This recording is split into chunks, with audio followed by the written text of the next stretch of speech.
شروع اللہ کے نام سے جو بڑا مہربان نہایت رحم والا ہے۔ السلام علیکم ورحمۃ اللہ وبرکاتہ۔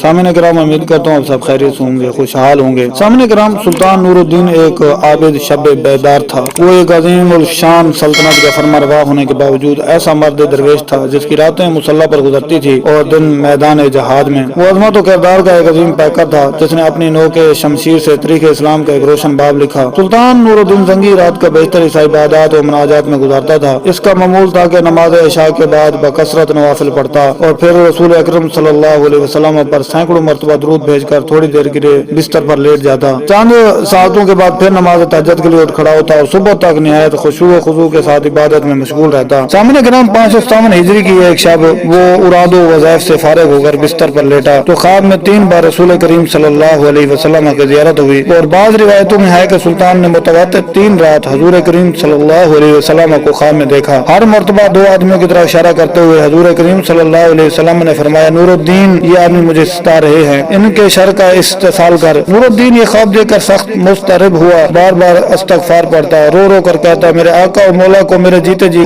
کوئی ستائے، یہ ہو نہیں سکتا، میری جان، مال و آل و اولاد سب آقا مدنی پر نثار۔ خدا اس دن کے لیے نور الدین کو زندہ نہ رکھے کہ حضور صلی اللہ علیہ وسلم غلام کو یاد فرمائے، وہ دمشق میں آرام سے بیٹھا رہے۔ سلطان نور الدین بے چین ہو گیا، اسے یقین ہو گیا کہ مدینہ منورہ میں کوئی ایسا ناپسندیدہ واقعہ ہوا جس سے سرور کنان کی روح اقدس کو تکلیف پہنچی ہے۔ خواب سے بیدار ہوتے ہی اس نے 20 ارکان دولت کو ساتھ لیا اور بہت سا خزانہ گھوڑوں پر لدوا کر مدینہ منورہ کی طرف روانہ ہو گیا۔ اہل دمشق سلطان کے یکا یک آدمی میں سفر ہونے سے بہت حیران ہوئے، لیکن کسی کو معلوم نہ تھا کہ اصل بات کیا ہے۔ دمشق سے مدینہ منورہ پہنچنے میں عام طور پر 20-25 دن لگتے ہیں، لیکن سلطان نے یہ فاصلہ نہایت تیز رفتاری کے ساتھ طے کیا۔ 16 دن مدینہ منورہ جا پہنچا۔ اہل مدینہ اس کے اچانک آمد پر حیران رہ گئے۔ سلطان نے آتے ہی شہر میں آنے جانے والے دروازے بند کرا دیے، پھر منادی کرا دی کہ آج تمام اہل مدینہ اس کے ساتھ کھانا کھائیں۔ تمام اہل مدینہ نہایت خوشی سے سلطان کی دعوت قبول کی۔ اس طرح مدینہ منورہ کے تمام لوگ سلطان کی نظر سے گزر گئے، لیکن ان میں وہ 2 آدمی نہیں تھے جن کی شکلیں آپ صلی اللہ علیہ وسلم نے اسے خواب میں دکھائی تھی۔ سلطان نے اکابر شہر سے پوچھا، کوئی ایسا شخص تو باقی نہیں رہا جو کسی وجہ سے دعوت میں شریک نہ ہو سکا ہو؟ انہوں نے عرض کی کہ اہل مدینہ میں سے تو کوئی شخص ایسا نہیں رہا جو دعوت میں شریک نہ ہوا، البتہ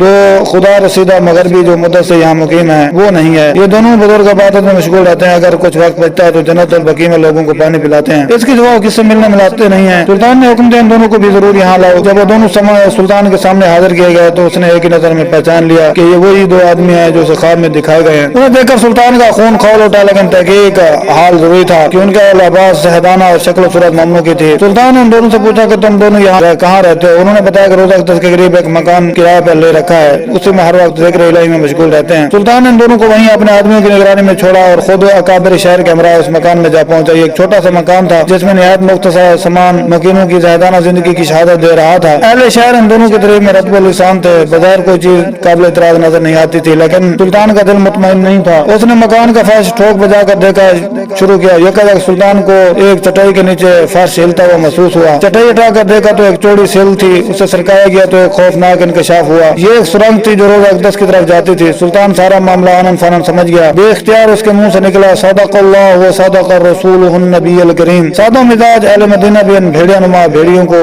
حرکت دے کر ششدر رہ گئے۔ سلطان اب قہر و جلال کی مجسم تصویر بن گیا۔ اس نے ان دونوں ملعونوں کو پابا زجیر کر کے اپنے سامنے لانے کا حکم دیا۔ جب وہ سلطان کے سامنے پیش ہوئے تو اس نے ان سے نہایت خطرناک لہجے میں مخاطب ہو کر پوچھا، سچ بتاؤ تم کون ہو اور اس ناپاک حرکت سے تمہاری کیا مقصد ہے؟ دونوں ملعونوں نے نہایت بے شرمی اور ڈھٹائی سے جواب دیا، اے بادشاہ، ہم نصرانی ہیں۔ بعض روایتوں میں ہے کہ یہ دونوں یہودی تھے، اپنی قوم کی طرف سے تمہارے پیغمبر صلی اللہ علیہ وسلم کی لاش مبارک چرانے پر مامور ہوئے ہیں۔ ہمارے نزدیک اس سے بڑھ کر کوئی اور کار ثواب نہیں، لیکن افسوس کہ اس وقت جب ہمارا کام بہت تھوڑا رہ گیا تھا تم نے ہمیں گرفتار کر لیا۔ ایک روایت میں کہ یہ سرنگ حضرت عمر پاک کے جسد مبارک تک پہنچ چکی تھی، یہاں تک کہ ان کا ایک پاؤں مبارک ننگا ہو گیا تھا۔ سلطان کا پیمانہ صبر لبریز ہو گیا، اس نے تلوار کھینچ کر ان دونوں بدبختوں کی گردنیں اڑا دی اور ان کی لاشیں بھڑکتی ہوئی آگ کے علاوہ میں ڈلوا دی۔ یہ کام انجام دے کر سلطان پر رکہ طاری ہو گئی اور شدت گریہ سے اس کی گھگی بند گئی۔ وہ مدینہ منورہ کی گلیوں میں روتا اور گھومتا کہتا ہے، زہ نصیب کہ